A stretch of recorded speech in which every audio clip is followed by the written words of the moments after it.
do you say? What do you know? It's the full Monte Sports Show. It is Sunday, November 18th, November 8th, 2020. I am your host, Monte Perez, a.k.a. the Sports Whisperer. I want to thank everyone for tuning in last week. We had 35 states watch across the country to the full Monte Sports Show. We had a little technical difficulties. It is an absolute monsoon here in Florida, and my StreamYard app went blank, so I had to reboot everything. But no worries. Sorry about the confusion. We are up and running and ready to go. We are trending the full Monte Sports Show. Number 3 on YouTube. So thank you all for watching and tuning in. Keep the comments coming on the top right-hand corner. We have the best guests all across the country, and this week is no exception. In about 5 minutes, Anna Lewis is going to join us talking about the Tennessee Titans. And then Ariana Prasad will join us about 45 minutes after the hour to talk about the Seattle Seahawks. It is an all-female show today. And we love that. And, of course, at the top of the hour, Rico, Show Me the Money, Graziano is going to join us. Rico has 6 winning weeks betting against the spread. Only 2 losing weeks. He's winning people money. And in fantasy football, he is now down 3-5. I am up 5-3. If I win this week, it is almost impossible for Rico to beat me in fantasy football. So I'm very excited about that. Definitely want to check in Rico's segment. It's always entertaining, always fascinating. And listen, just want to give a big shout out for everyone who voted. Joe Biden will be our 46th president. LeBron James posted this picture on his Twitter handle. As you can see, this was LeBron James blocking Andre Iguodala, Game 7, when the Cleveland Cavaliers were down 3-1, came back to win it. He put Biden's face on his body and Donald Trump trying to make the layup, but he got rejected. There's some very, very good matchups this week. Obviously, Sunday night, we're going to get to that. Tom Brady and the Tampa Bay Bucks going up against Drew Brees and the New Orleans Saints. And listen, I'm going to watch this today at 4 o'clock today.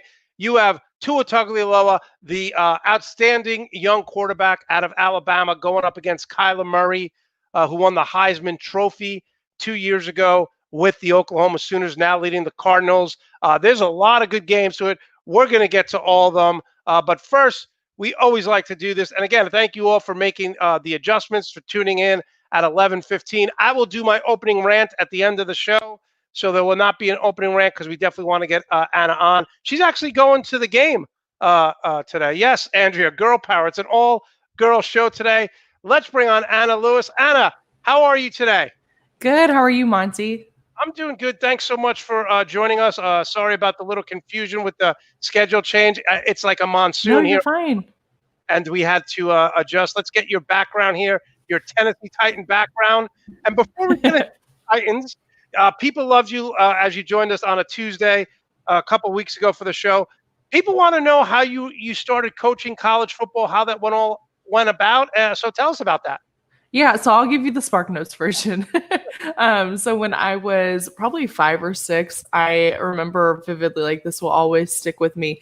I was sitting with my dad and his dad, so my grandfather, and we were just sitting watching football or whatever. And I already told my dad this, but I turned to my grandfather and I was like, guess what? And he said, what? I was like, I'm going to be the first woman to play in the NFL. And he was like, Anna, isn't football a boy sport? And I was like, I can do whatever I want. So I was like, I could probably do it better than boys, actually. And he just laughed and, played it off like a grandfather would. And fast forward a little bit, I tried to get into playing, but my parents weren't super comfortable with it. Just didn't want me to potentially get hurt, which I understand. So they were like, you could be a punter. Like, no, I wanted to be a defensive end. I love Javon Curse. That was my guy. So him and Albert Haynesworth really held it down. So those were like my 2 favorite players growing up. And I wanted to be that. So they wouldn't let me do that, which in hindsight, I really appreciate because I probably wouldn't be able to function as well today if I did play. But I kind of like put that playing dream aside and then moved on to more of, okay, I always loved playing Madden. I loved the technical side of the game, the strategic side of the game. And my dad would sit and like teach me some of that stuff. So I decided, let's transition this into more of a coaching dream and see where we can go from there, because women still haven't, at that point, hadn't broken through that barrier. So when I was 21, I had just transferred schools from Indiana University, go Hoosiers, over to Tennessee Tech in Cookeville. By the way, big win for your Indiana Hoosiers yesterday, who beat Michigan. Big win for them. So upset that they got good after I left. I was like, what is this? Like, they beat Penn State, who's obviously struggling now, and then they beat Michigan. They beat Harbaugh. That's a huge win. Indiana huge win. I mean, I think Indiana right now is a top 15, top 10 team. Yeah, and I think they're the best in the Big Ten right now. Even like, I think if they played Ohio State right now, I think if they played, it would be a good game. I'll say that. I think it would be a good game. But I think they're this year's Minnesota. Remember how good Minnesota with PJ Fleck were last year? I think they're good. I think they're going to win, 80-90% of the game and maybe get into a legitimate bowl. I have them in the top 10 right now. That's awesome. Yeah, I don't watch college football as much as I used to, but I did catch that game and I was very impressed. So I'm excited to see, my school actually hold it down. Big win. Absolutely. But when I went over to Tennessee Tech, I actually was standing in line with one of the football players. We were waiting in the Chick-fil-A line. We were there for like 30 minutes. And we were just talking about, what we wanted to do after college. And I told him I wanted to coach football. And he said, you know what? They're actually looking for some people to help break down film. Let me go introduce you to my head coach if you're comfortable with that. And I was like, yeah, let's go do it. So within like 5 minutes after lunch, we went and I met the head coach. He introduced me to the defensive coordinator, and I got brought on as like a defensive quality control coach. And I worked closely with the defensive line and pass rush, but I also helped a lot with linebackers. So that's kind of where I'm comfortable as far as my knowledge goes. But I would go in, break down film for like 80 hours a week. I wasn't paid. This is all like kind of an internship, but it was so fun. I got to work one-on-one with the guys, so put together scouting reports, break down film with them individually. It was a lot of fun, and I cherished that experience. But after I graduated, of course, I wasn't going to stay out in Cookeville. It's a small town if you're not familiar. And I came back to Nashville and just haven't had an opportunity since then. So I transitioned more into like this kind of stuff, like broadcasting, reporting, and offering a different perspective for football fans.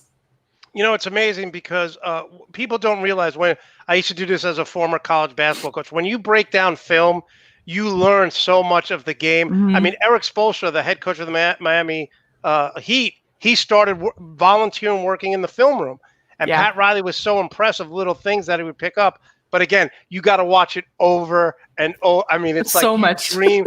You watch because any little thing that you could get an advantage or like understand, hey, this player does this, tendencies. But I loved watching film. It was just me in the film room, VCR, going back. You learn so much of the game that way.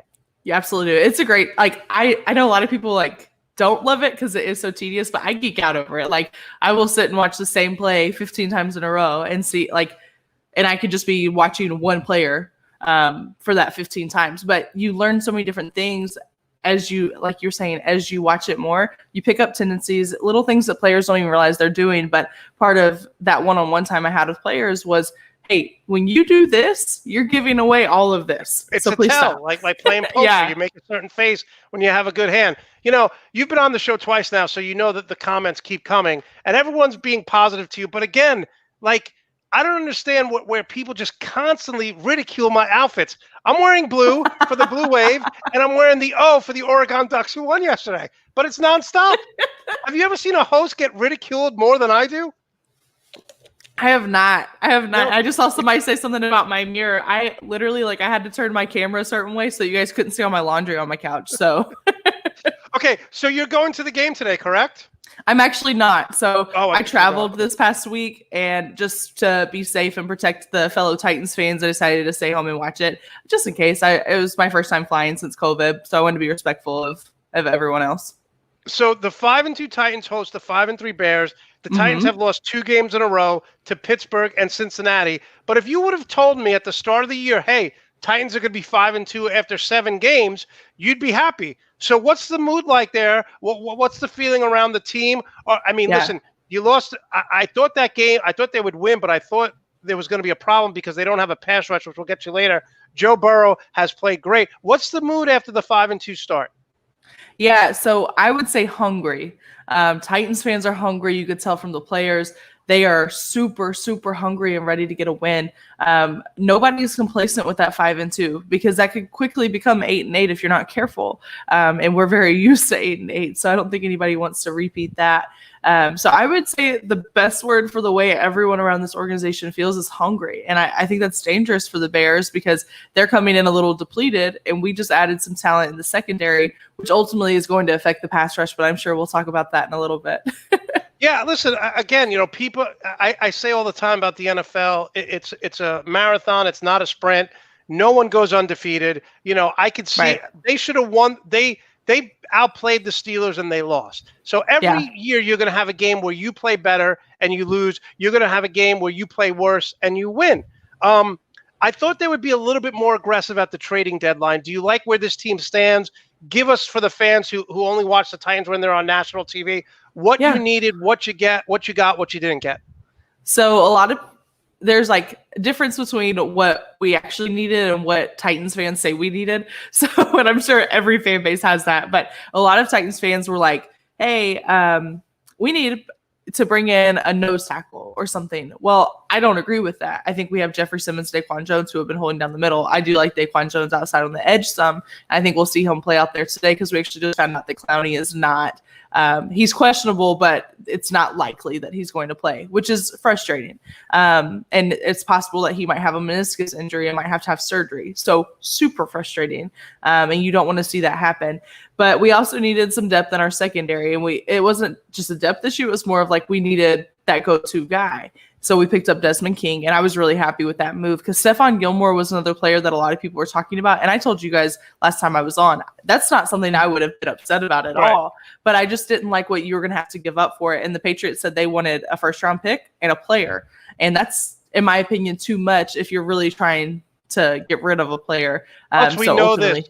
I mean, other than Jimmy Garoppolo, who has now struggled, when has Bill Belichick given up on a player and that player went and thrived somewhere else? I mean, Tom Brady, it wasn't going to work, but Tom Brady's doing so well because he's a great player, but he has so many weapons in Tampa Bay. They don't have any weapons in New England. So your concern was, I don't want to give up my future for this year and getting a legitimate defensive back, safety, something like that. I think if you saw John Robinson make that move, then you know that he was thinking, this is a Super Bowl year, 100%, we're going all out. Like, that's what that would have been. And I don't say that his lack of a move there means that he's not hopeful for that. I just think that he balances all those outcomes really well. And I was happy with the move that he made because we pretty much got, I don't know if you remember or paid attention, but one of our linebackers, Correa, he basically said, I want to leave. So we traded him to the Jaguars for a 6th-round draft pick. And then we go pick up Desmond King for a 6th-round draft pick. So we essentially got King for Correa, which we won. You upgraded for nothing. Absolutely. And I see LC said Anna is probably not old enough to know who Rex Ryan is. Plot twist. I met Rex Ryan a couple times. I used to bartend at a Mexican restaurant downtown, and he would come in there all the time. And I actually served him a few times, and I talked to him about, how much I love football and how much I wanted to get into coaching. And he would always look for me when he came back, which was kind of cool. But that was several years ago, and I doubt he would remember it now. But Rex Ryan is a super nice guy. So you had positive interaction with Rex Ryan? I did, yeah. Okay, so my interaction with Rex Ryan is before I moved to Florida, I had a radio show. And every week on my radio show, because Rex Ryan's whole mantra was, we're going to bully this team. We're going to punch you in the mouth. I challenged Rex Ryan to a fist fight every week for charity. And the Bills had to call the radio station and said, he needs to stop doing that right now. Because my whole thing was, Rex, being a bully doesn't win you football games. You know what I'm saying? Punching. He's like, we lost, but we punched them in the mouth. This isn't a fight, Rex. And by the way, anytime I mention Rex Ryan, someone has to take a drink. Yeah, so let's get the little chart here. It is early. I love it. I feel like I'm back in college. This is the chart here. Anytime someone I say one of these things, people have to drink, and then we. I love that Marcus Mariota is on there too. That's hilarious. Oh yes, Marcus Mariota. Marcus Mariota was my all-time favorite player. Now it might be Justin Herbert because I'm obviously an Okay. Oregon guy. All right, let's move Right. to this defense. 9 sacks on the year, not getting it done. You just mentioned the big Clowney signing. He might not play for a while. We don't know. How Yeah. does Vrabel, who's a very good defensive coach, fix what's going wrong with this defensive pass rush? So it's obviously a complex issue. There's a lot of things going on. I do think adding King helps a lot because you'll hear me say it over and over again. Pass rush and secondary go hand in hand. Your pass rush can get there if the secondary can cover for more than 3 seconds. And right now, quarterbacks have been able to make reads on us within 1.5, 2 seconds and make a play. And that's not enough time for really us to get super mad at the lack of pass rush because it's not realistic, in my opinion. I always told my players to shoot for under 3 seconds. And most of them would get there 2.1, 2.2. Like we timed this. It was a regular thing to time because you have to know that. I think adding Desmond King gives us a little bit more time there because Malcolm Butler has been stepping up. So I think today you might see something a little bit better, I hope, just because Desmond was listed as he passed the COVID protocols. He might be out there today. And I think he will be because he was in Zoom meetings. He's a smart guy. His football IQ is super high. I did a quick little film breakdown on him last week, just showing an example of how him making a really good but a really hard read saved a play. And you want a player like that that can make the decision between the lesser of two evils because that's ultimately what a guy in secondary is going to have to do 80% of the time. And then with Clowney, I would rather, because we did spend so much money on him, I would rather him go ahead and do what he needs to do now so that we have him later. Because these games in the middle, they matter, but they don't matter that much. Right. Especially with the extended playoffs, you want to be healthy going into the playoffs. Anna, look, you're taking over the show here. I love that Anna everything I learned in life with bartending. And then George with a very good question. Are you disappointed in what Clowney has brought to the team so far?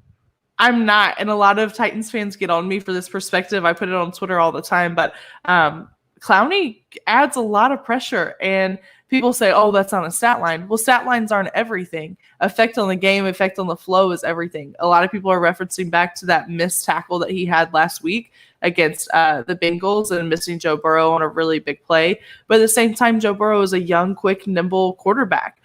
So I wasn't upset with that. And you can look in the press conferences. One of the reporters directly asked Mike Vrabel if Clowney was upset about that play. And he was like, no, like we don't get upset over one play. It's a whole game. It's a whole, I don't know. For me, Clowney brings a lot to the table from an experience perspective. If they would let him run off the edge a little bit more and stop trying to get fancy with the scheme, which I really think that they're trying to over scheme over there because they don't have a defensive coordinator. They have 2 guys that are helping play call. And I don't think that's a great setup. And I think next year you will see us hire a defensive coordinator. I don't think Clowney is more hype than substance. I think that if you get him in the right place at the right time, he's going to make plays every time. But his pressure is incredible, and he was also paid to be a run stop defender, and he has done that. Plus, not only that, people don't understand, Khalil Mack isn't putting up the numbers, but he's getting double teamed all the time. You're going to double team Clowney, it's going to open up the rest of the defense. Now, I want to move to the offense because Corey Davis leads the team with 29 catches. AJ Brown has 27 catches, 5 touchdowns. But we're seeing DK Metcalf and Tyler Lockett. Metcalf and Brown went to college together. I thought Brown was going to be better. Are you disappointed that he's not that AJ Brown is not as dominant as we thought, or is this Ryan Tannehill just taking what the defense gives him? So I think the difference here is Derrick Henry. Derrick Henry is taking some of those snaps away, which is fine. And I don't think there's a single Titans fan out there that'll complain about that.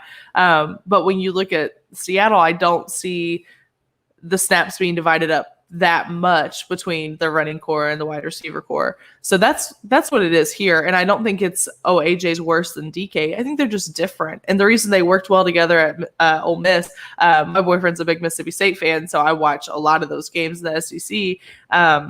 They worked well together because they were both threats in different ways. DK's a little bit faster, and we saw that this past week with that chase down. That was insane, and it made for some great memes this week, but we won't get into that. But AJ is talented. AJ gets open and he makes really tough catches. They're both big, strong guys. They're going to be dominant in this league, in my opinion. I'm not upset that DK is doing well because he's on my fantasy football team. DJ Metcalf he's just been killing it. I mean, both him and Lockett. They just, dominate. They're working very well together. And I think you see a similarity there between how AJ and Corey work because they just go back and forth. So I was talking about this on my podcast last week.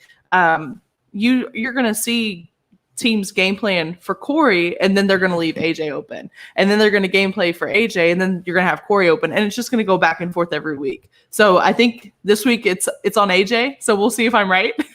Well, that's the thing. That's the thing with DK Metcalf and Tyler Lockett. 1 week Tyler Lockett has 200 yards. The next week DK Metcalf has like 150. It's like every other week the players shine. And just to go to my original point, like, can we stop talking about my wardrobe, please? Can we stop? I mean, what is going on? I don't understand the abuse that I get on a daily basis from the show. All right, Anna. So where do you see this team looking forward? Listen, a few weeks ago, I still think they're a top 3 team in the AFC. I am not buying into the Ravens. We saw last year what the Titans did with the Ravens. The Titans are better than Baltimore was. Titans are better than they were last year. Baltimore is worse. So I have the Steelers, the Chiefs, and the Titans as a top 3 team. Do you agree with that assessment? Not exactly in order, but those 3 teams. Yeah, I do. I think ultimately the Chiefs are holding on to their playbook, and they haven't even shown us what they have. So I think it's just going to be Chiefs, Steelers, Titans in the AFC in that order, and then Ravens trailing shortly thereafter. I do see us looking at like maybe 12-4 to be a little bit more generous, 11-5 to be more realistic. We play the Ravens, we play the Packers, and then we always lose one game at least to the Colts. So I don't know that happens this year, but just depending on where we're at, I think this Thursday night game that we have coming up this week against them, I think the Titans take it because it's home. They are playing the Ravens today. They're going to be beat up and tired. They'll be beat up. And I have no confidence in Phillip Rivers. The only thing that bodes well is when Rivers doesn't play a team that can rush the passer because he's not mobile. He fares well. But like if you said, if they can figure out a way to try to get a pass rush on him, I think the Titans win this division. No. Yeah, I do too. Houston and Jacksonville aren't even in the question anymore. So it's between Indianapolis and Tennessee, and I think Tennessee edges them out a little bit. And Andrea's absolutely right. Derrick Henry going up against a beat-up Colts defense next week. Yeah, it's going to be rough. It's going to be rough. Okay, so break down today's game. Give us a few keys, and then give us a prediction on who wins and why. Yeah, absolutely. So key number 1 is getting some pressure on the quarterback.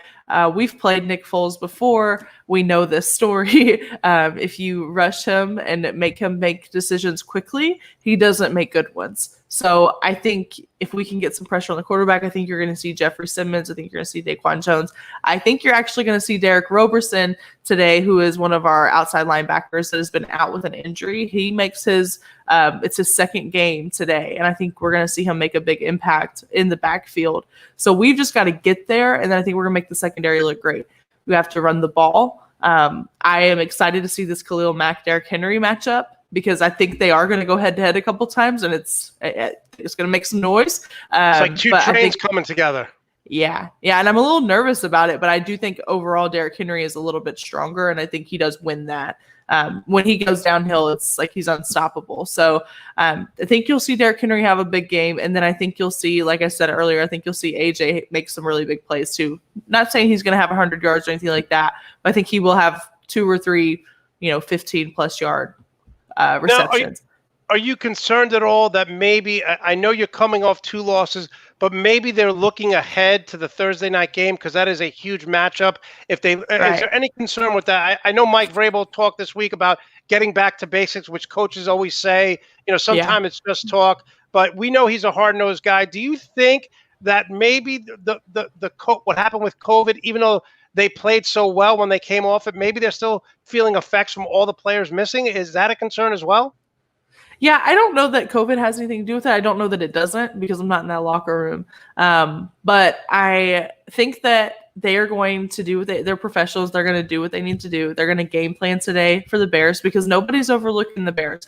I don't think they're a great football team, but you also can't overlook them. I don't think the Bengals are a great football team either, and we just lost to them. So I think that those 2 losses that we had were big wake up calls.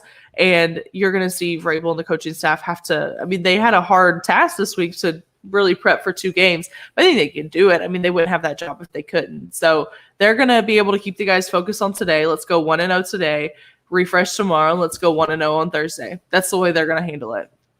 So I had Vrabel and Tomlin as coach of the year because obviously Tomlin, Big Ben coming back, that actually helps. What do people say about we talked about this on Tuesday when you were on the show about Tomlin, about Vrabel. I mean, is he perfect for that community? Because Pete Carroll is perfect in Seattle, laid back, fun, have a good time. Bill Belichick is perfect in conservative Boston, work hard, no nonsense. Is Vrabel a perfect fit for that city and that organization? I would say yes. I'm born and raised here. I know, the overall mentality of people in this area, especially when it comes to football. And I think he's a perfect fit because we love tough, gritty, pound the rock football. And that's what he brings. We want a tough defense and we want physical players that just outplay everyone around him. And ever since he's been here, he brings that to that locker room. He goes out and puts pads on every once in a while in practice and hits guys. So he's very hands-on. He's very involved. I think they really have fun playing with a coach like that. And I think he's a perfect fit for what the fans want in Nashville. I think fans wish he'd talk a little bit more, but I want to say he's a little influenced by Bill in that. Well, listen, I say this all the time. I don't want, people used to say, again, I love Rex Ryan because he's like me. He talks like me. I can have a beer with him. People used to say this about George Bush. I love my president because he talks like, I want my president and my coach to be smarter than me. I want my president and coach not to talk as much. I don't want leaks coming out of my football team. I don't want leaks coming out of the White House. So I get that mentality. The only thing that I would say, and the reason why I had him as coach of the year is because Mike Vrabel, like Bill Belichick, all great coaches evolve. And he's a defensive coach, but he's letting, they say in Seattle, let Russ cook. He's letting Tannehill cook a little bit here, and he's letting Tannehill make plays. Was this something that Ryan Tannehill said, look, you guys got to believe in me, or was it something that they saw on film and said, hey, we don't have to just run the ball all the time? I think what you see here is more of Arthur Smith taking the reins. And that's what I liked about the way Vrabel handled the offense is he knows he's a defensive coach. So he found somebody in Arthur Smith who is an excellent offensive mind and let him go. And I think that's why you see Ryan Tannehill doing what he's doing because Arthur Smith is such a wise offensive coach and he was able to find that potential in Ryan Tannehill. I kind of wish Vrabel would let the reins go a little bit on the defensive side because he's still a little conservative, right? Like with that, something. Yeah. I mean, he's evolved, but his mentality is play great defense, run the ball, quarterback don't lose the game. Yeah. Yeah, and that's cool, but I do think that Arthur Smith pushes him to do more on the offensive side of the ball. And then I would actually like to see him bring in a seasoned defensive coordinator like Wade Phillips. I would love to see Dean Pease come out of retirement to come back to us. I don't think it's going to happen, but I would love that. He's actually going to be at Nissan today. It's his first game as a fan in 40 years, which is kind of cool. And listen, you bring up Wade Phillips. Wade Phillips, every time he goes to a defense, he turns them around immediately. Yeah. Like it is really fast. He kind of wears his welcome out, I think, after 2 or 3 years. But Wade Phillips always does a tremendous job. He was with the Rams when they went to the Super Bowl. He's not a great head coach, but he's a great coordinator. Yeah, I agree. You got to know your limits. Thank you so much for jumping on. We love having you. You're a fan favorite. How can we follow you and support you on what you're doing? Yeah, so my Twitter handle is right here at Anna_Lewis35. And then I am one of the co-founders of the Say It Again Network. So all of our socials on every single platform is at the SIA Network. So please go give us a follow. Let us know what content you like to see. We're pretty much just trying to be, for the fans, by the fans type of thing. So definitely go out there and let us know what you'd like to see. Well, definitely anything you want to promote, put on my page. I'll retweet it and I'll comment. So thank you so much for taking the time. I think the Tennessee, I think it's going to be a close game, but I think they pull it out at the end today. Yeah, I do too. I think it'll be a low scoring game too. All right. Thanks so much. Look, people love you. We really appreciate you coming on. Bye, guys. I'll see you next time. Bye. All right. Take care. That was Anna Lewis. Look, she does a great job of breaking down the Tennessee Titans. very knowledgeable, very funny, great personality. Like Laura said, she used to bartend, so she knows how to deal with hecklers and crazy people. So that was Anna Lewis. Definitely check her out if you want Titans and NFL information. And we're not going to stop this train. Who runs the world? Girls. And that means we're going to bring on our next guest, Anna. Ariana, we had Anna on. Ariana, thanks so much for joining the Full Monty Show. How are you today? Hey, I'm great. How are you doing? I'm doing great. Let's get your background up here because I got to be honest with you. I think the Steelers and the Seahawks are the best two teams in the NFL right now. First, before we get into all that, I want you to tell people how you started, covering the Seahawks, what you're doing, how people can follow you and support you.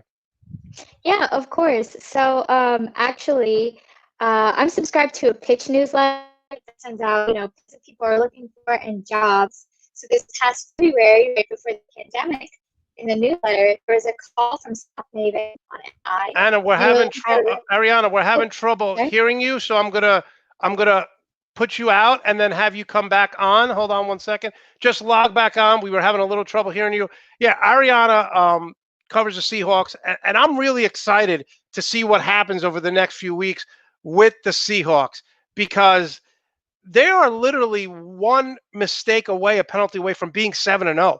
And I think the Steelers in the AFC, not the Chiefs right now, and I think the Seahawks, a lot of people, she's going to answer a ton of questions about this defense. She's going to answer a ton of questions about this offensive line.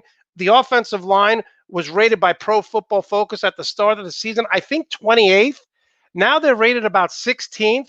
So this Seahawk team has really improved, has really answered a lot of questions. And again, Russell Wilson starts it all. So let's try to get her back here. All right, Anna, can you hear me? Ariana, can you hear me now? Yes, I can hear you. Can you hear me? Yes, much, much better. Okay, so good. Tell people how you started doing all this with the Seahawks. Okay, back from the top. Yes. Okay, so I'm subscribed to a pitch newsletter, and sometimes they put out jobs. And so I found this job. Seahawk Maven tweeted out that they were looking for a writer. And so I applied. I had an interest in football for the past few years. And it had just, we talked and it ended up working out. So I got hired with Seahawk Maven. And then building off of that, a few months later, I started writing for Paralympics. So I cover the African region and the Francophone region in the world, but I've interviewed some American athletes as well. And then now I've just started covering fantasy football with FineBet, which is under the Pop Dust umbrella. You are extremely busy. And look at the compliments, the beautiful floral bouquet. Is that your design or did someone put that? Do you have a stylist on set? No, I wish. I actually have a very boring background. So I just needed to grab something to have in my background. So I had this. And so I kind of stick it in to make the wall more interesting. It looks very nice. All right. Thank you. So Seattle, I was just mentioning, they're one bad penalty away from Arizona from being 7-0. Okay. Yeah. Their defense has been terrible. That should all change soon, right? They get Jamal Adams is coming back. They traded for Carlos Dunlap. How are these two players going to help a defense that is giving 468 yards per game? So that's a great question. And I just want to point out, so actually, I was watching game footage in week 3 when the Seahawks played the Cowboys. And I was watching this play in which Cedric Wilson got a touchdown. And what they had Jamal Williams running down for sacks, right? But if he had stayed in coverage, maybe he would have been able to cover Wilson. Because what happened was KJ Wright was teamed up on Wilson, a linebacker, against a receiver. Receiver got the touchdown, right? So I think an issue that the Seahawks have seen is obviously they have not had quarterback pressure. It was a concern in the draft and in the offseason to let go of Jadeveon Clowney. With the addition of Jamal Adams, they think, okay, we can add some pressure. But he should not be the only guy. He was leading in sacks a few weeks ago until he got injured. The Jets last year lined up Jamal Adams, a safety, more times as a linebacker than as a safety. Right. He's great because he could do a lot of things. But to your point, he can't be the only guy. Yeah, he can't, right? So, and another thing is the secondary looks bad, but it's also because if you don't have pressure on the quarterback, they're going to make all the passes, right? The guy's going to have plenty of time. So, I mean, the good thing is, they just added Damon Harrison, and then they've added Carlos Dunlap. So what we're hoping is, and what we will hopefully see in this game is more pressure on opposing quarterbacks, especially someone like Josh Allen, who is still very talented. And the Bills need the pass offense. If they can eliminate the pass, the Seahawks have the game. Yeah, I think Dunlop is going to be a very good fit in Seattle. He's a solid professional. Jamal Adams now coming back. And, Anna mentioned a good point. She's like, I'm not concerned about players with nagging injuries right now because with the extended playoff and the way Seattle's looking right now, we know we want that home court. But the goal is really get healthy at the end of the year, especially with COVID and all that stuff. So I think their defense is going to improve.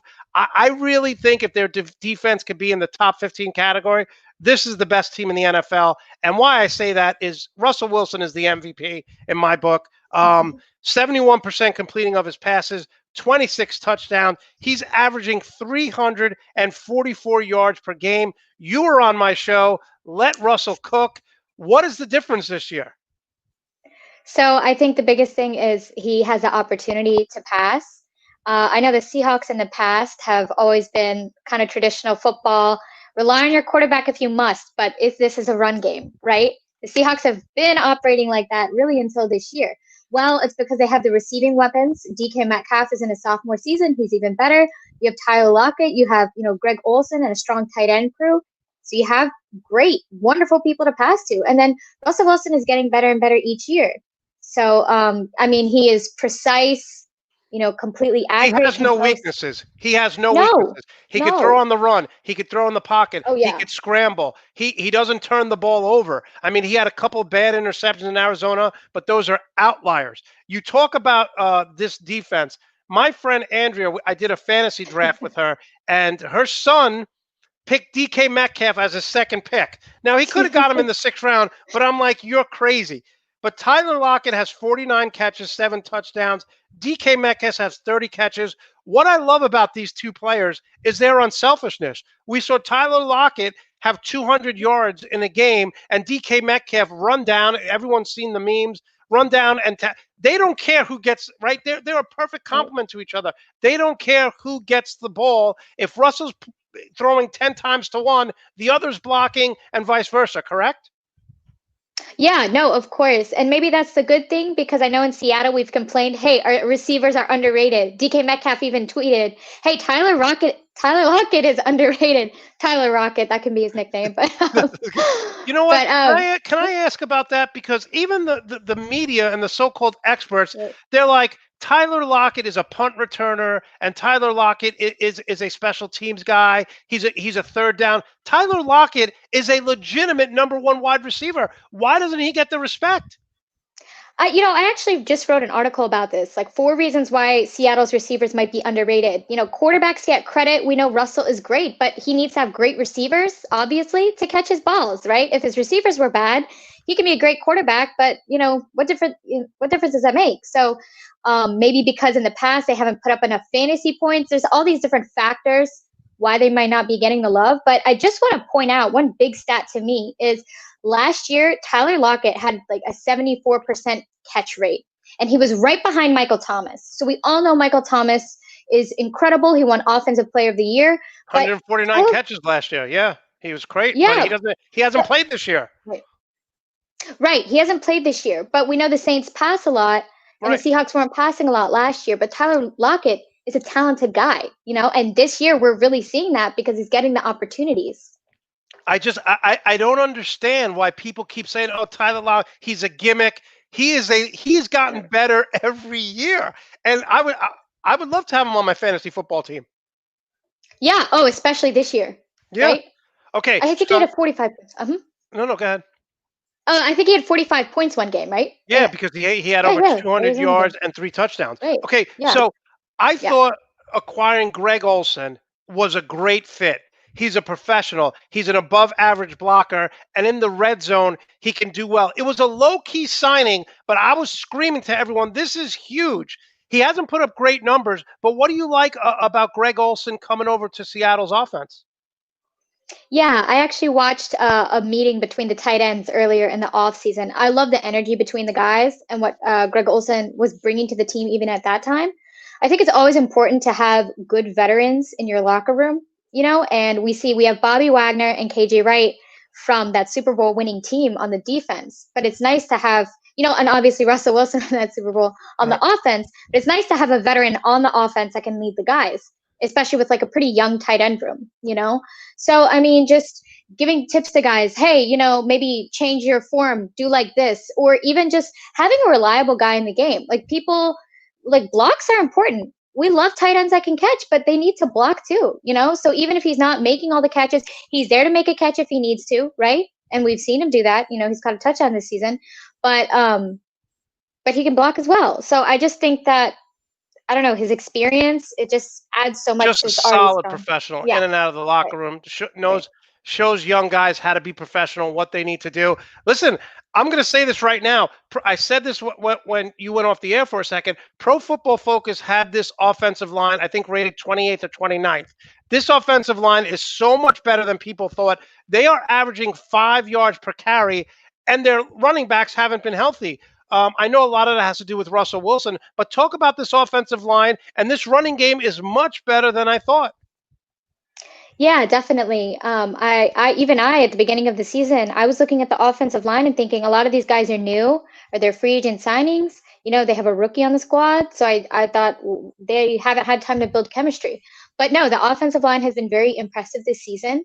And yeah, they've just been able to create opportunities. I definitely think obviously you need a good offensive line for passing and running plays.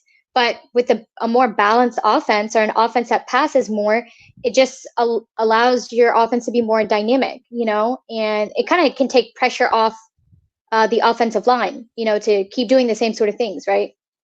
So do you think that, I said this earlier, Bill Belichick came into this league as a defensive coach, Mike Vrabel as a defensive coach, but Bill Belichick realized, look, we got to pass the ball if we want to win. We got to outscore teams. So Tom Brady developed. We're seeing Mike Vrabel take the reins off of Ryan Tannehill.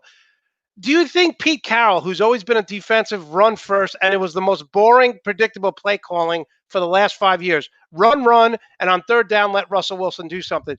Do you think the pressure of people saying, let Russ cook all offseason, what has happened to Pete Carroll that he's taken the reins off of Russell Wilson?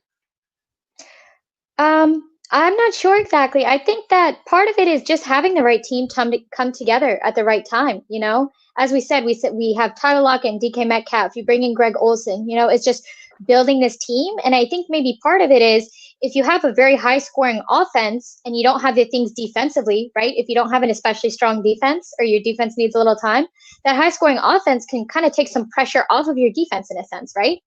I was listening to an analyst recently and it was just saying like, if you're looking at building a roster, sometimes if your defense is weak, you build up your offense, right? And it seems maybe counterintuitive, but it's true, So I think that they had the pieces and that they didn't have on defense. So they said, we have to work, let's work with this offense. Let's pass, and it's been working for them, right? They've kind of alleviated that pressure off of the defense.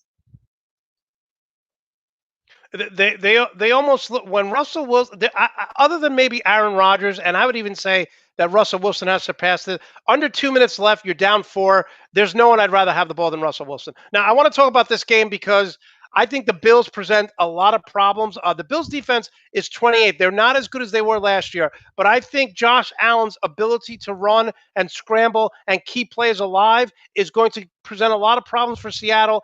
I think Seattle wins. Always nervous about playing an East Coast game. Break this game down. Give us a few keys. Yeah, so it's interesting. We know that the Bills don't have a particularly great run game, right? They were able to use it against the Patriots because Belichick eliminated that, passing game.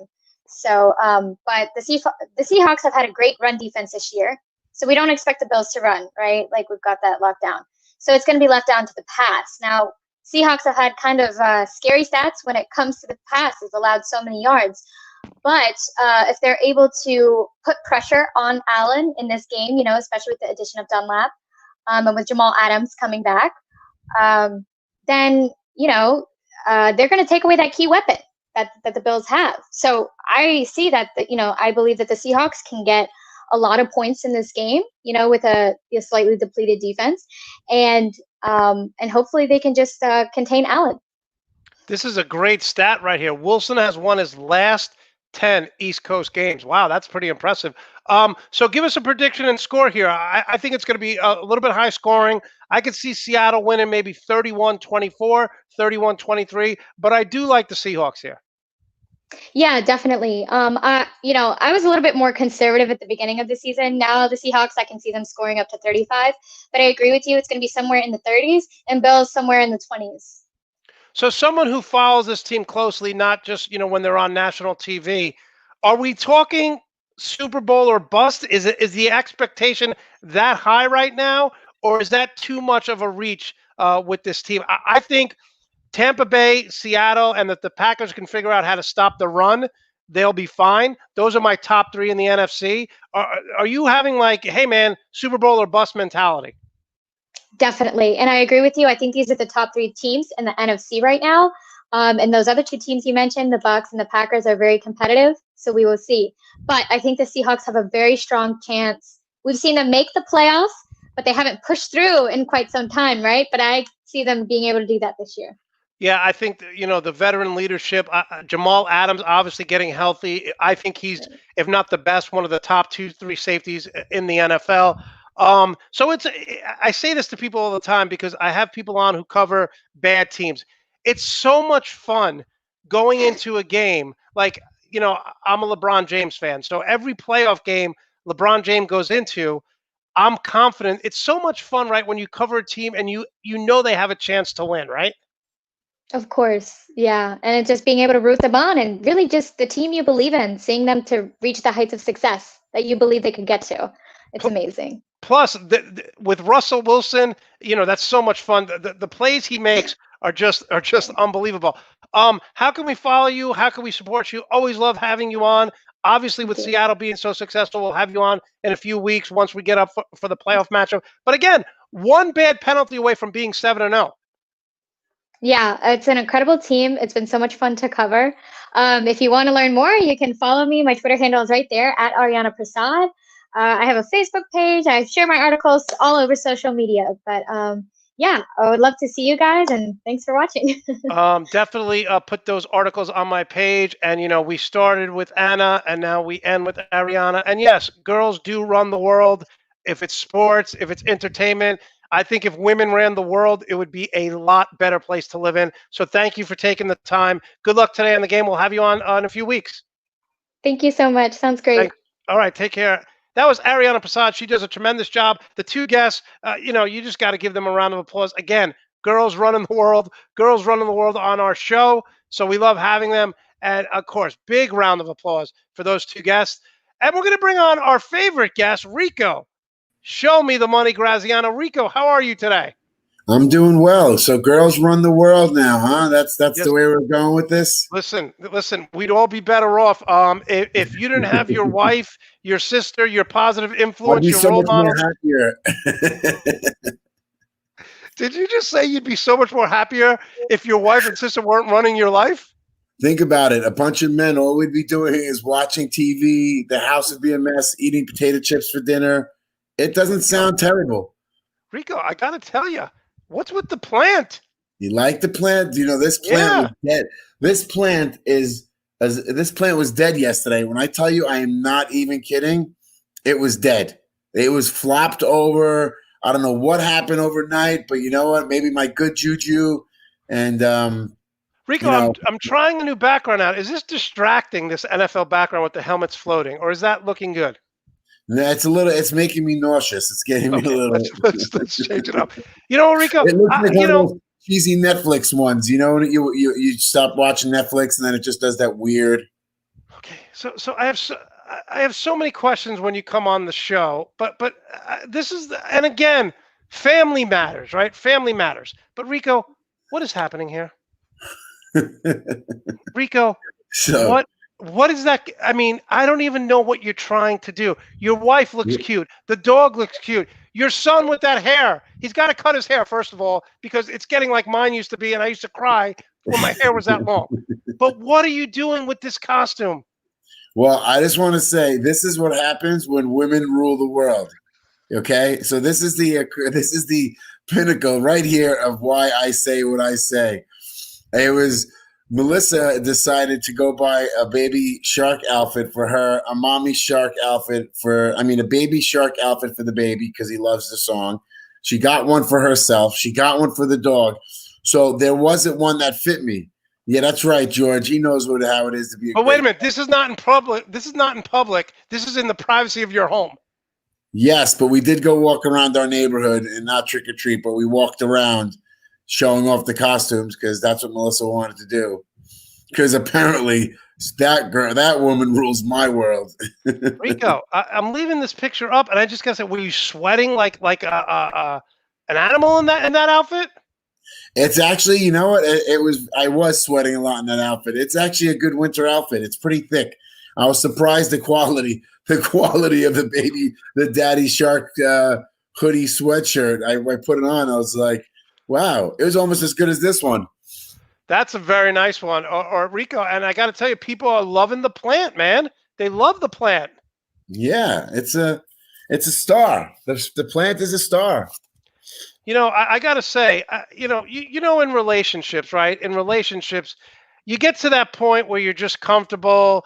I don't do that. Like if I'm in a relationship, I never get comfortable. I don't believe in taking days off, but you just get comfortable. And obviously, the lack of shave today, you've just packed it in.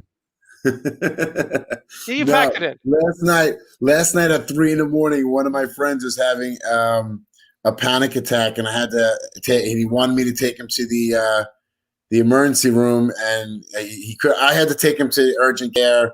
It was a whole thing. I was up till 4:30 a.m, so I didn't get a chance to shave this morning, and it was either shave or get another half hour sleep. And as you could see, who won? Oh yeah. Okay, Rico. It's funny because the sweatshirt, is that from Nuts and Bolts Sports? That's right, Nuts and Bolts, baby. Yeah. So you look tired. You feel tired, and I think you're tired. And we'll get to this. I just think I look unshaved. I don't know about if looking tired. Wow. Oh, so abrasive. Wow. Okay. All right. So Rico, you save that anger because it's all but over in fantasy football. It's all but over for you. I'm up 5-3. If I win this week, it's almost impossible for you to catch up. All I got to do is go 500.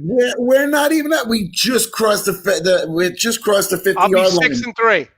Yeah, what's that? I'll be 6-3 after this week. It's all but over. Okay. You're right. You got a 2-point lead. At one point, Trump had a 2-point lead in some states, and he ended up getting crushed. So let's just remember that. By the way, did you see this? Did you see what LeBron James tweeted? Here's LeBron James tweeted this. He put Joe Biden's head on the block shot over Donald Trump. That's great. People like the beard, so maybe I'm overreacting. Sure. Thank you. Maybe I'll let it go more. No, please don't. Okay. Do you want to look like? I want to step back a quick second. Did you actually say that Seattle is one of the most complete teams in football? I said if their defense gets better, because their defense has been atrocious, and they're 6-1 with an atrocious defense. Now they got a defensive end who's a solid pro in Carlos Dunlap, and Jamal Adams gets healthy. If they could get like a top 15 defense for the rest of the year, yeah, they're going to the Super Bowl. I just want to know why is it me, or is Pittsburgh the most disrespected 7-0 team in history? And they will be 8-0 after today, so they will be the most not talked about 8-0 team in all of NFL ever. I said that the top 3 teams in the AFC, in order right now, are Pittsburgh, Kansas City, and Tennessee. The top 3 teams in the NFC are Seattle, Tampa, and the Green Bay Packers. Wow, that's interesting. You think Seattle's better than Tampa Bay? I would love to see that game. Yes, because I think Russell Wilson will outplay Tom Brady. I think I would love to see that game. Wow. Okay. Look at that, Rico. LC, you like the plant? I'm not gonna lie. I got a little help about somebody told me to put a plant. It was LC. Sent me a message last night and said you need a plant. No, it's great because look at this. You got the plant, you got the dark hair, the scruff. You look perfect, man. If I didn't know any better, and I say this with an unblemished record of heterosexuality, you are a very attractive man today. I never heard it put that way. Unblemished record. Well, Rico, I was in a fraternity, so those terms don't count. Unblemished record. I am going to use that. I have an unblemished record of heterosexuality. That might be the best line. That takes the whole show. We might as well just close right now. Listen, what happens in Vegas and what happens in fraternities stays in Vegas and fraternities. So we'll just leave it at that. Okay, Rico, 6-2 against the spread. You lost last week, but you're winning a lot of money over the past 2 years. You are 19-5-1 against the spread. So you are dominating. So let's get right to it.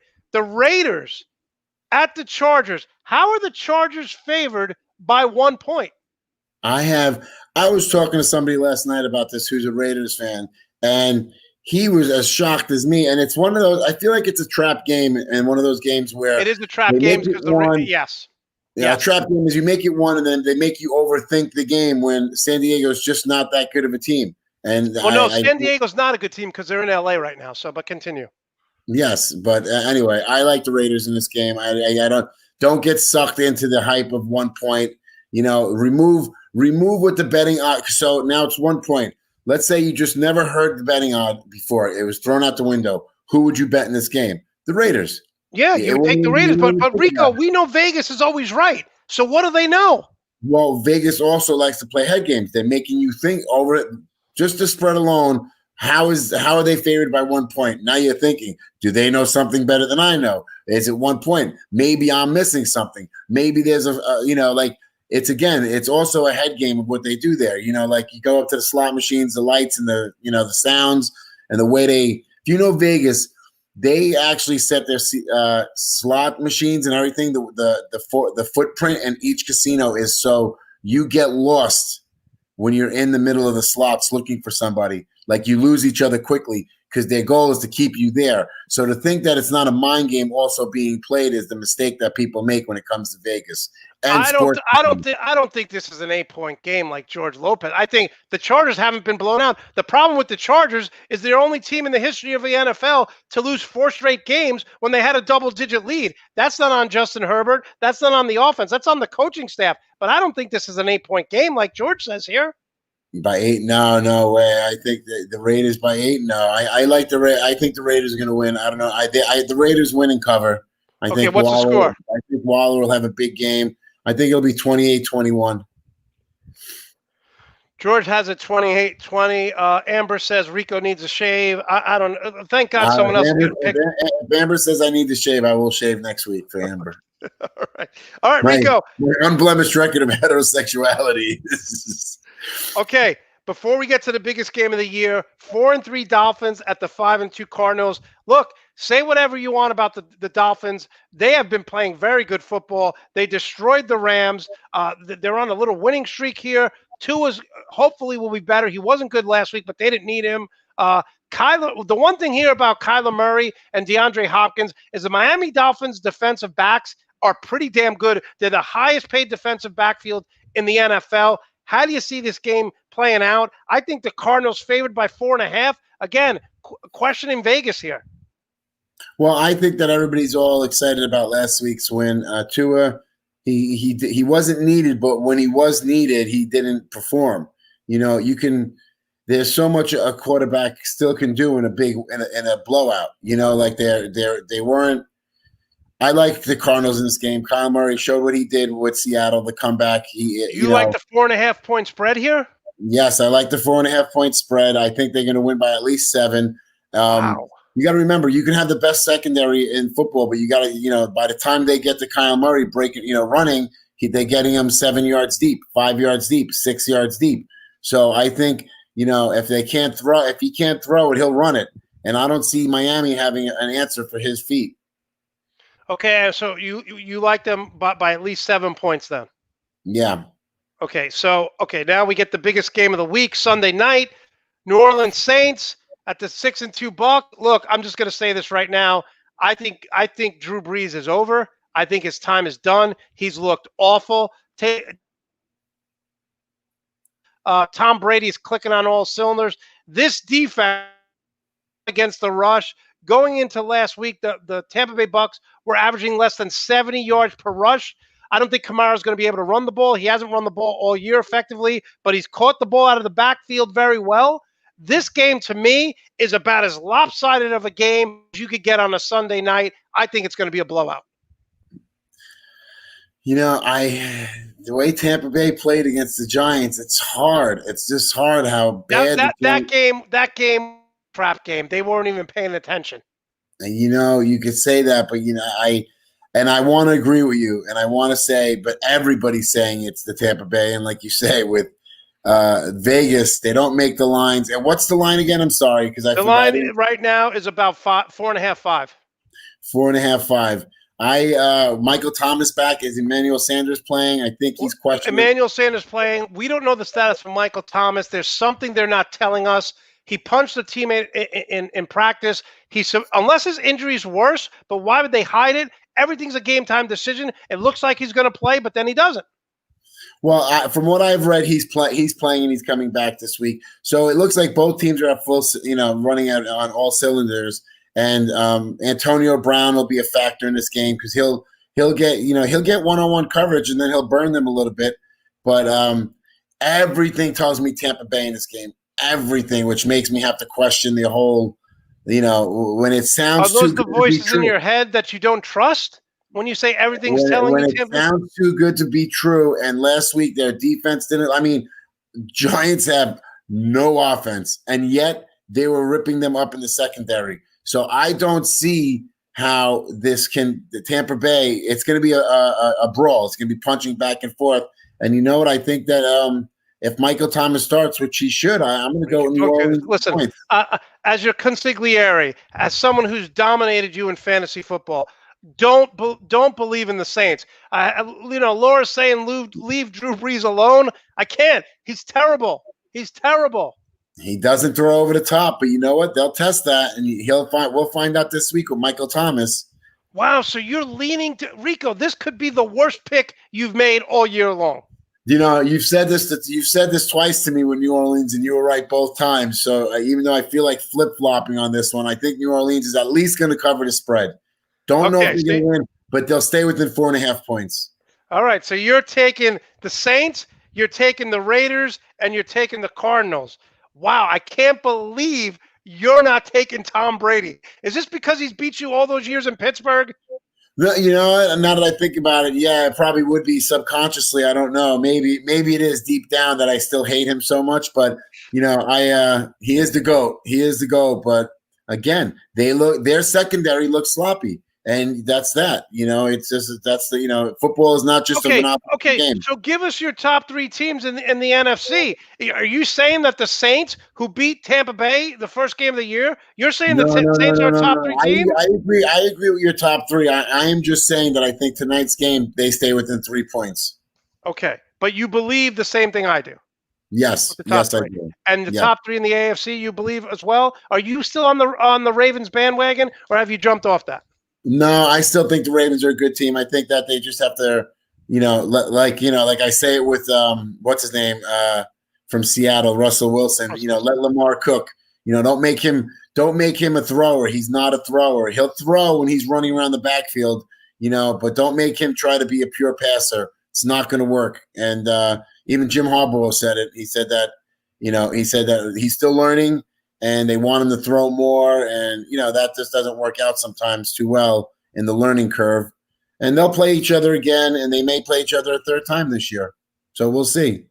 Okay, Rico. All right. So we're agreeing on the top three of both the AFC and the NFC. Has that ever happened before?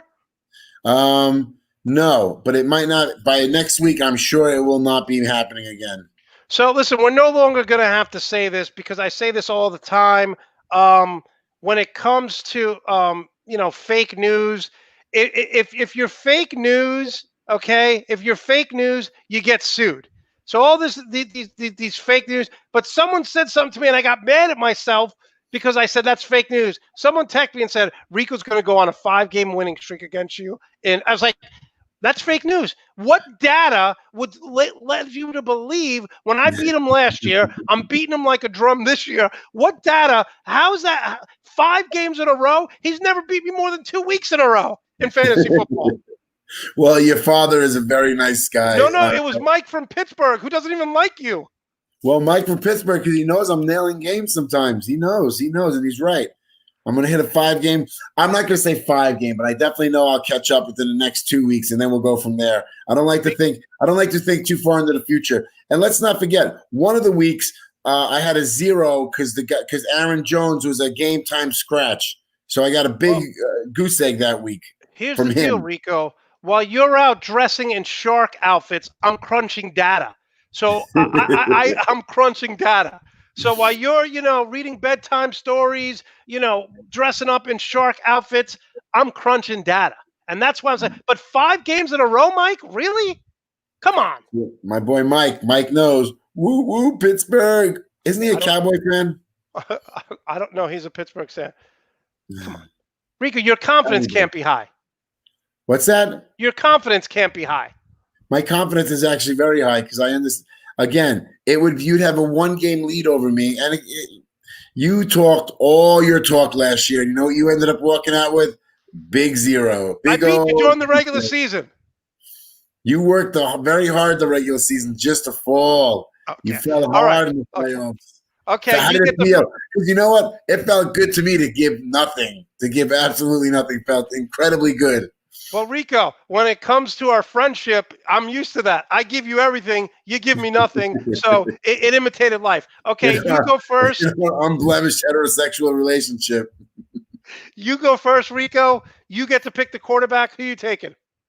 I'm going to take Deshaun Watson today because I think I've already used Russell Wilson. You've used Russell Wilson twice. Yes, you have. Oh, I have. So that's it. He's done for me for the season. Yes. So I have Deshaun Watson. Okay, I'm using Russell Wilson. This is the second time I'm using him. So Russell Wilson is now off the board for the rest of the year. And I'm going to take Dalvin Cook for my running back because he is going to tear up that Lions defense.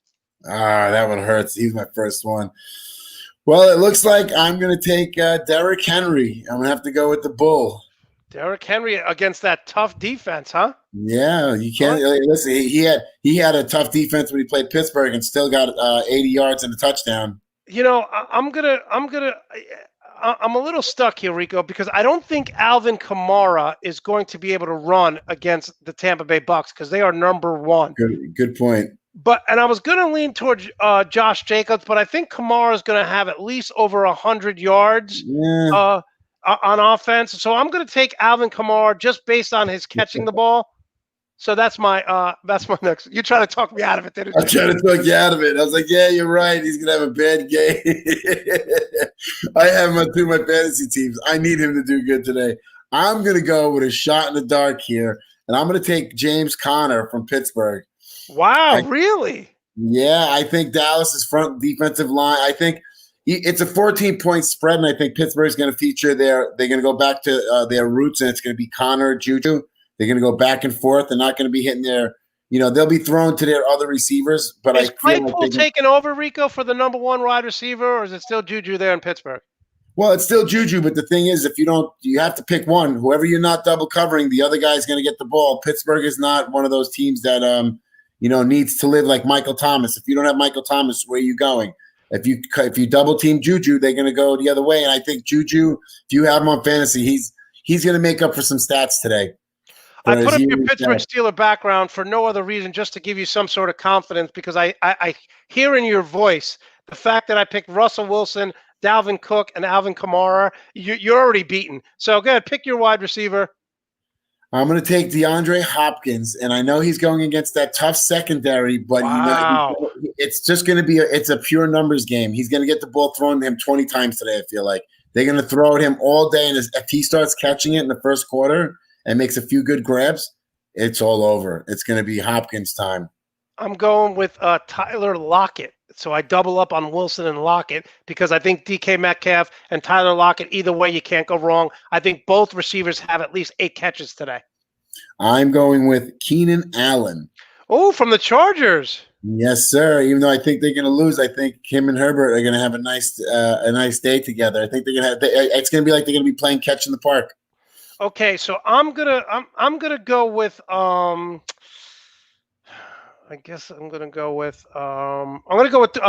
Tyreek Hill from Okay. Kansas City, and then my tight end. Believe it or not, this is gonna even hurt you more. I'm gonna go with Waller from the Raiders because I think he's gonna have a really Oh, I think he's gonna have a really big game. that's who I had. I only had him written down. I didn't have anybody else. Go So I with your didn't boy think he was him. Andrews. No, I'm going to go with Travis Kelsey. And who's your defense gonna be? I'm taking Pittsburgh. All Pittsburgh's right, going to that's shut out smart. that. I I'm was gonna going to go take Patriots, but but Pittsburgh is the way to go. Yeah, Dallas offense. I'm going to go with the Patriots. The Patriots defense. They play the Jets. The Jets are averaging less than 4 points a game. I really hurt you with that Waller pick, didn't I? You did hurt me with that. Well, wait a minute. The Jets, did you say are average? Is that a real stat? Yeah, they're 4 points a averaging less than game? 14 points a game. Yes, that's a Oh, real 14 points a game. Oh, okay. I thought you said 4 points. stat. No, no. That would be believable. They're bad, but they're not bad. All right, Rico. Listen, one of our favorite times. Your rants. Your rants have been subdued lately. I have a feeling you beat today. The floor is yours for these rants. Well, my rant today is more of a last night I was sitting in the hospital and I was in the emergency room, and then we went back to his house, and I kept saying to myself, what's the most valuable thing a person has? And the most valuable thing a person has is their time. And I realized that even like the people who come on the show and you and everybody else, how grateful I am. And I forget, like, don't be late for things. Like if you're late for something, like you are just showing such disrespect.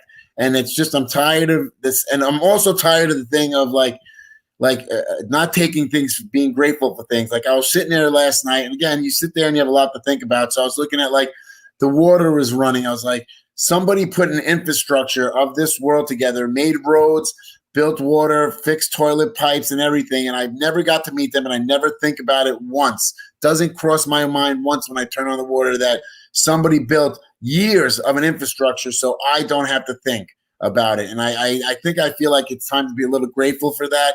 And I want to be a little more grateful for things like that I just forget and easily. And also what's really annoying me is that like every time I do anything with another human being, I feel like I need to justify that it's okay to hang out with that person. I saw Melissa's cousin this weekend, and I had to tell somebody like, well, they were good. They got tested 3 weeks ago. Like, I'm tired. I'm an adult. I don't need to justify why I hang out with somebody. I know how to be careful. I know what I need to do. They got a mask. I got a mask.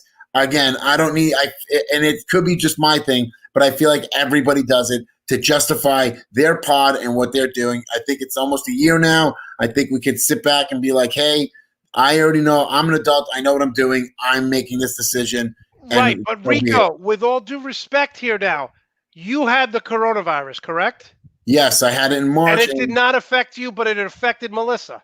Yes, Melissa was down for 30 days. She had every symptom except her chest wasn't hurting. And at the time, they couldn't test because they didn't have it because we were one of the very first two, in March, early March, we got it right away. And that being said, I got tested for the antibodies for the second time 3 weeks ago, and I still have them. And so does she. So we both still have the antibodies. But it didn't affect you, and it affected her two drastically different ways, right? Like you are the luckiest man in the world. God bless you. You didn't have any symptoms. I barely got a sniffle. Melissa was throwing up, diarrhea. She passed out twice. She lost her sight for a little bit. I had to whatchamacallit, we called the ambulance twice. I had to take her to ER 2 different times. She went to the urgent care called 911 for her. So she was like at the worst. But she never had any lung problems. No lung problems. So they weren't admit her. They were just like, go back home. They kept sending us back home. And I think it was any time, if it wasn't March, if it happened right now, they would admit her. If it happened 5 months ago, they would admit her. But it was March, and it was such a, and when it first happened. So they said it. They were like, if she goes in the hospital, she's going to sit there by herself. And I don't know if what's your decision? They pretty much talked us out of going to the hospital all 4 times. But she was sick for 30 days. 30 days she was sick. And she's been losing hair every time. She keeps finding hair coming out of her. But you know what? That's you, Rico. That's because you make her so nervous, like you're just a train wreck. So that has nothing to do with the virus. That has to do with the virus called Rico. Yeah, I think so too. I don't want to tell her that. I didn't want to say. Well, I feel like it's more stress related than actual Rico stress related. Listen, the all's fair in love, war, and fantasy football, but I got to do this because I saw this too. Allen is questionable, so you have another 30 minutes to text me and tell me if you want to play someone else. Don't do it now. I'll just jump on DK Metcalf. No. Don't do it now because if he doesn't play 5 minutes before the start of the game, you let me know. That is your pick. I respect how about we just that'll be my backup. If he doesn't start, DK Metcalf will be my backup. Okay, so you're taking away my Russell Wilson Tyler Lockett combination, you son of a. Okay. Well, that's if Keenan Allen doesn't play. Right. Yeah, no, I saw that too, but I'm just letting you know because again, the lack of shave. You were out late last night. You may have not prepped as much as you would have liked. So just if Keenan Allen starts, you get his numbers. How's that? Yeah, sounds good to me. I'm going to offer you one final way out before we let you go. Send me $150 and we'll just call this fantasy football thing over. Not in a million years. I think that, you know what, honestly, I will give you a buyout. How about you just send me $50 and we'll start over fresh and I'll give you a 3-game lead. Rico, I'm already going to have a 3-game lead after this week. So what are you giving me here? I'm going to take less money to win more. Doesn't make any sense. No, it makes sense to me. All right, people loved your costume. Great job today, Rico. You have 6 winning weeks, 2 losing weeks. Over the last 2 years, you are better than I think almost every handicapper in Vegas. So most handicappers against the spread want to get about 60%. You're at an 80% clip over the last 2 years. Well, I'm doing, and I feel I've hit a few 4-gamers this year, and I'm feeling really. Real quick stat on betting: Pittsburgh Steelers have never covered a double digit favorite, and a matter of fact, it's a crazy stat. They've lost like 6 of 8. They've lost outright. I know a few years ago against the Jets, they went in and they were, I think, a 13-point favorite, and the Jets beat them like 20. They were up 28-6 at one point. Yeah, and they beat them outright. You're still confident in Pittsburgh today covering that spread if you had a bet? I think I'm confident in Pittsburgh because I'm a Steelers fan. I want to see them cover the spread, but I don't know if they'll cover the spread. I'm not sure about it. But they will win, and they will be still the undefeated and the most underrated, undefeated team in NFL history. All right. Listen, talk all the trash you want. They're 7-0. They deserve it. They're a lot better than I thought they would be. So congrats to you. And everyone's glad in the chat room here that Melissa's okay. Again, she's losing her hair not because of anything else, but because of you. And by the way, this is the best I've ever seen your hair look. Oh, thank you. Even though you ripped me up this morning, as soon as I get in, you look tired. You didn't shave. I got a plant. LC told me to get a plant. So what did that take? A minute to put that plant there? Go to your garden, grab it, and put it up there? You didn't buy that at the store. It was at the kitchen window, and I'm in the living room, so it was about a 4-foot walk. All right, Rico, we'll see you next week. Thanks so much, and enjoy the games today. All right, I'll talk to you later. Thanks, everybody. All right, that was Rico. Show me the money. Graziano always does a tremendous job. Like I said, he's winning 80% of his games against the spread. Most Vegas experts who make millions of dollars, they're happy when they get 65%. 65%. So come to the point now where it is Monte's extra point. So real quick, I just want to say that, when I started coaching college basketball, I coached at a small university called Kane University. Now, I got hired September 15th, so I couldn't recruit. The season started October 15th. Kane University was coming off a 5-19 win season before I got there. I get there, we go 12-12. We have no talent. We go into the offseason. We have our first offseason meeting, and I tell the head coach, I say, Bruce, and I hate to use this analogy, but this is exactly what I said, and I've mentioned this before. I said, we're going to war with fists. Every team in this conference has guns. We have fists. We need to get talent. We need to get at least 3 starters on this Kane University team if we want to make the conference playoffs. He got all offended. He said, these are the guys I recruited. He said, we have 3 sophomores coming back, 3 juniors coming back, all starters. I said, if we go into the lineup with these guys, we'll win 14 games. That's not the goal here. The goal is to dominate this league. I went out and I recruited 3 players out of high school and 1 junior college transfer, and they all 3 started. They took over the starting lineup, and we were a better team. We went 18-12. We went 18-12. Made the playoffs for the first time in his career.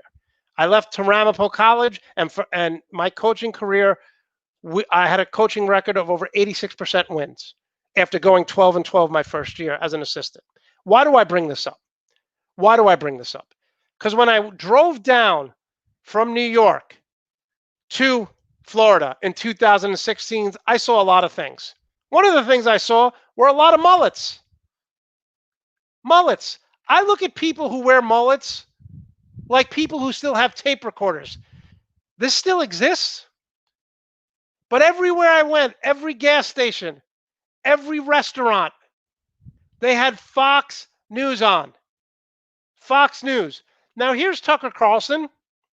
Tucker Carlson with the I've never pleased a woman face right here. Tucker Carlson with the I never pleased a woman face. Why is Fox News so dangerous? Well, I'll tell you why.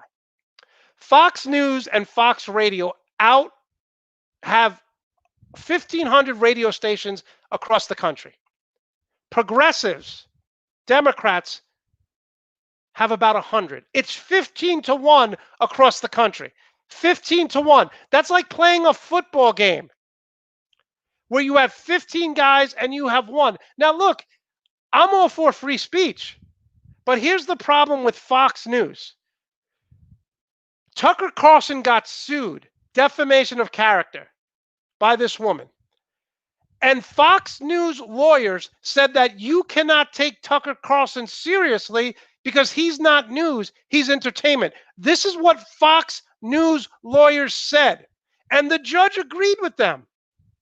The judge agreed with them. The judge says, yes, you can't hold Tucker Carlson accountable because he's not legitimate news. But over 70 million people watch Fox News. They rewarded Rush Limbaugh, who's a racist, a homophobe. They rewarded him the Medal of Freedom. The Medal of Freedom. Why?